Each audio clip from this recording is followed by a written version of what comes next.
እግዚአብሔርን ለሚታገስ ሰው ይበቀልለታል፣ ኃጢአቱንም ያስተሰርይለታል። ባልንጀራህ የበደለህን በደል ይቅር በለው። የዚያን ጊዜ ንስሐ ከገባህ ኃጢአትን ያስተሰርይልሃል። አንተ ሰው ስትሆን እንደ አንተ ያለውን ሰው ከተቀየምክ እግዚአብሔርን እንዴት ይቅር በለኝ ትለዋለህ? እንደ አንተ ያለ ሰውን ይቅር ሳትል ኃጢአትህን ያስተሰርይልህ ዘንድ እንግዲህ እንዴት ትለምነዋለህ? ሥጋ ለባሹ ቂመኛ ከሆነ ኃጢአቱን ማን ያስተሰርይለታል? ፍጻሜህን አስበህ ጠብን ተዋት። ሞትንና ሙስና መቃብርን አስብ፣ ትእዛዙንም ጠብቅ። ሕጉን አስበህ ባልንጀራህን አትቀየም።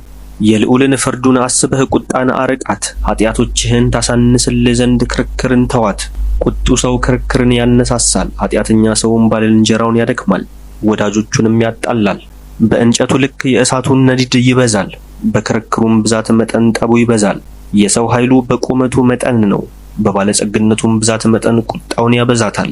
መታበይን የሚያበዛት ሰው እሳትን ያቀጣጥላታል፣ ለጠብ የሚቸኩል ሰውም ፈጥኖ ደምን ያፈሳል።